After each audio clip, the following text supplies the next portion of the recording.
This is just not good enough. Well, yes, your lordship. I'm very sorry to have got myself locked in the vault and wasted everyone's time getting me out. Have to have something done about this vault, Lovegrove. Can't have chattel wandering in and out. Oh, indeed, sir. I couldn't agree more, sir. But how about, to make up for all the trouble I've caused, how about I ask you, Lord Silton, to press the button on this? Take a look at this. Fantastic, isn't it, Lovegrove? Oh, quite fantastic, your lordship. Indeed so, sir. Yes, the Randomiser. 3 years old and still one of the most impressive feats of engineering advancement. One does, of course, deplore change. Oh, of course one does, sir. Ah, but this machine can take us back to bygone days of classic Jerry Anderson shows from decades past. Now, your lordship, if you'd care to press the button. Topping job of work, my man. Well, that appears to be it. Yes, and in just a few moments we'll get a printout with an episode title on it. Ah, here it is. Did you see that, Lovegrove? Outrageous. Oh, indeed, sir. Outrageous, sir. Right, let's see. Oh, okay. Well, we're heading back over to Four Feather Falls today for a spot of trouble. Now, I wonder what sort of trouble he had in mind. It's safe as houses. It could be. No, it is. The 4 feathers on this hat are magic. They enable Tex Tucker's dog and horse to speak, and his guns to fire without him even touching them. And now, another exciting adventure from 4 Feather Falls.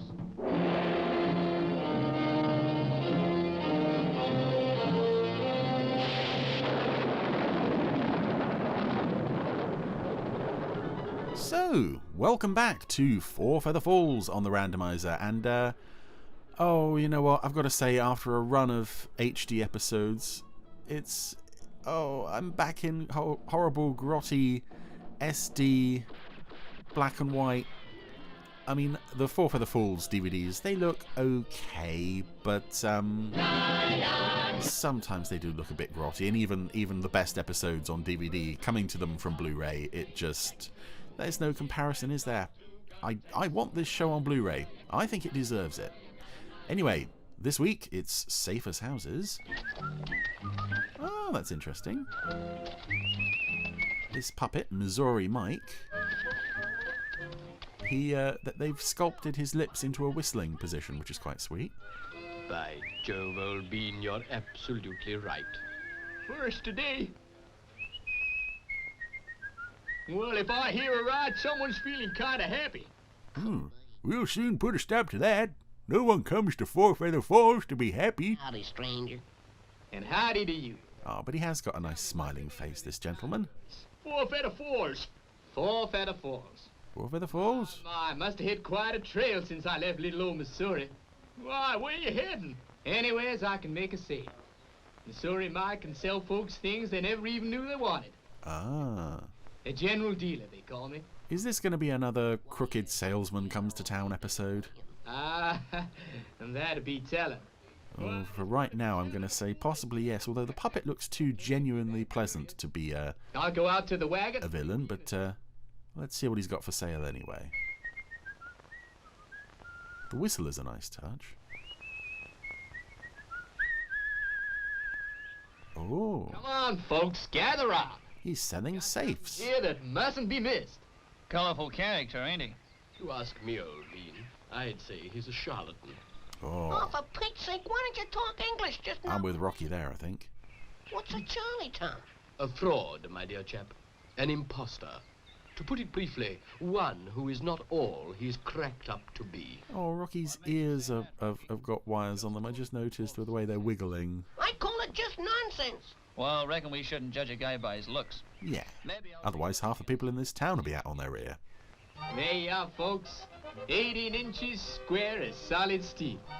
I've been all over the Union and they've sold like hotcakes. Hotcakes? This deserves the happy music. Digestible to me. Ah, figure of speech, old-timer. You can take my word for it. Mike's handy home safes is something no sensible householder should do without. Each one's got his own key, so no one else can open it. And the door's so thick, it'd take dynamite to shift it. You know what? Tex is watching all this from the door. Handy home safes? No, can't say I do. Won't rust, won't bust. Mike's safes you can trust. Ah. That's what they say, and they're right, too. You can I'm not sure if this is deliberate, but the puppet seems to have one finger longer than the other. I think it's meant to be a pointing finger, but it definitely looks longer than the rest of his hand. It's quite unnerving. Though I've seen that face somewheres before. Ooh. Bean. You've seen it on a wanted poster. Well, I'll take a stroll up. I love Rocky's instant total hatred of this guy. It's lovely. I sure looks okay. The question is, what's it for? What's it for? Why, to keep your money in. The president himself uses one. I'm afraid you won't make much of a sale around here, mister. We don't got no money. Their Falls keeps their money in the bank. Mr. Jackson's bank.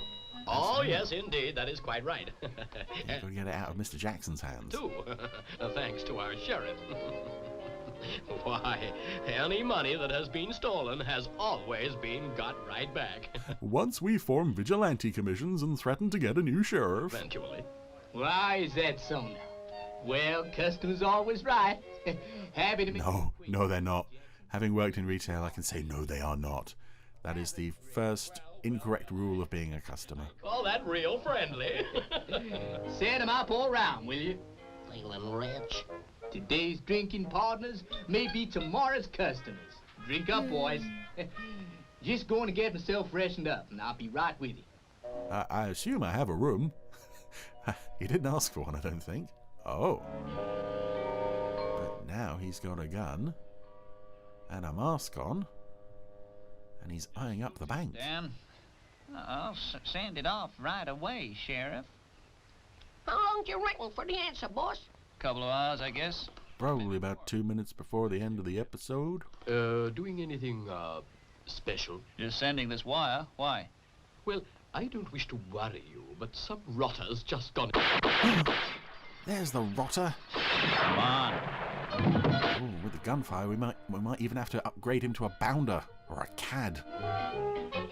Yes, having heard the gunshots, the people in the bar have... But you better check, Marvin. It's just stepped out into the street very slowly and casually.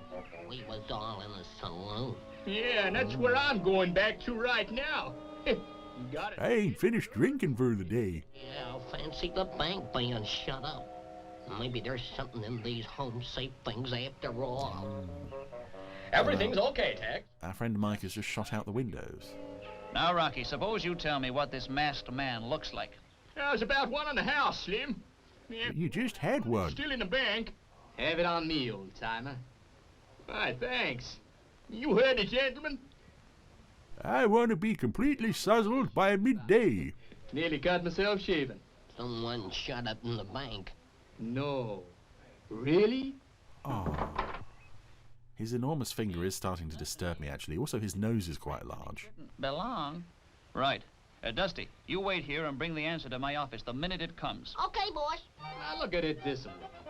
No cook's gonna waste time robbing every house and The happy, pleasant salesman theme music is back. I like this. just be safer in one of these. How much? I'm assuming this is a Barry Gray track, but it's not on the soundtrack album. Got yourself a deal. Bring one round to the office, will you? A pleasure, Sheriff. There's your example, folks. So there's no need to hold back. Tell you what I'll do. As a special offer, I'll give away a free bottle of this Napoleon brandy with every safe I sell. Now, what do you say? I say you're on. I can't resist free booze. Already have. Well, without wishing to be disrespectful, you must be out of your mind. Suppose you... Ooh. Rocky's got attitude this week. Mad as a hatter. Better keep an eye on him. Well then, what are you going to do about it? About the shooting. Not much, I guess. Guy got clean away. And anyways, he didn't take anything. Why? And you yourself said that if any money gets stolen from the bank, you always get it back in the end. Hold it. Thanks, Dusty. Okay, shoot. Now, this Missouri Mike, he's breaking the bank. You got proof? Oh, you don't understand.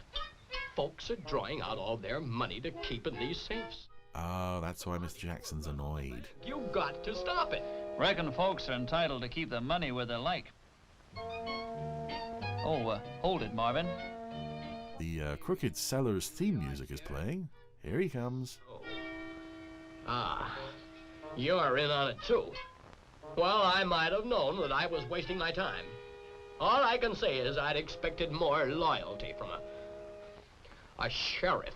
A sheriff whose abilities I have doubted multiple times and have driven out of town on more than one occasion. I was expecting better. Hearted ad seemed to be missing. Looks mighty fine brandy to me. Tell me, why do you shoot up the bank? Ooh. Well, I guess you figured it was me, huh? Sure. You got an explanation? Oh, all's fair in selling things. Folks want to buy. Sometimes they need kind of persuading. Didn't take from the bank, just from the customers. Reckon I can't lock you up for that. Wow. Shooting at the bank? Yeah. Breaking the windows? That's fine. Sheriff, be seeing you. Yeah. Oh. Crash zoom on the bottle. I suspect it may be drugged. Get rich quick.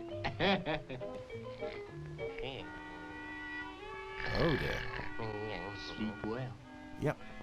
Bet you've never tasted brandy like that before. He's assuming this isn't the way most days in Four for the Falls end, with everybody just lying face down in a bottle of their own drink. Oh dear. Dan Morse is out. Jim is out at the saloon. Criminal the way folks sleep at their posts. Just criminal. Where's... Oh, Ma Doughty, who hasn't been seen in this episode. No, not Ma Doughty. Ma Jones. Ma Doughty's the other one. You had a good day today. Yeah, Ma Jones hasn't even been in the episode up until this point, but she's been hobbled as well. Is that really all they got Denise to do for this episode? Just lying in front of a fireplace going, oh, oh, oh.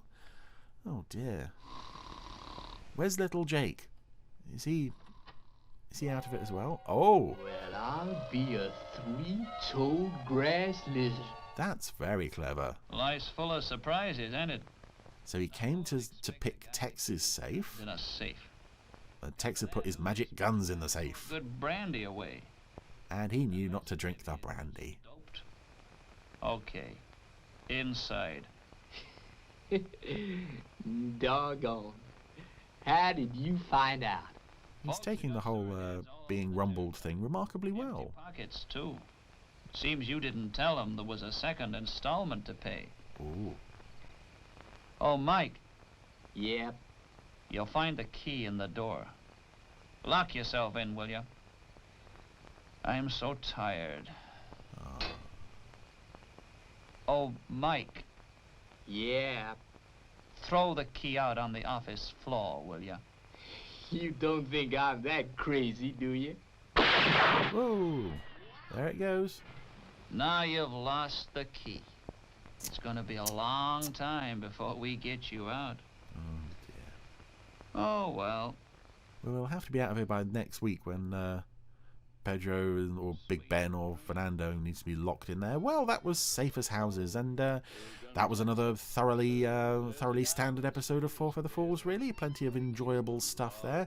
Again, we've seen the whole crooked seller comes to town and is crooked thing before, so it's not unusual in terms of the story, but I did like that Mike guest character. The puppet's very well constructed, and the voice is perfect as well. Nice to see once again all our regular characters making complete fools of themselves, except good old Tex Tucker. He's the only one with his head screwed on right around here. Well, that and his horse and his dog.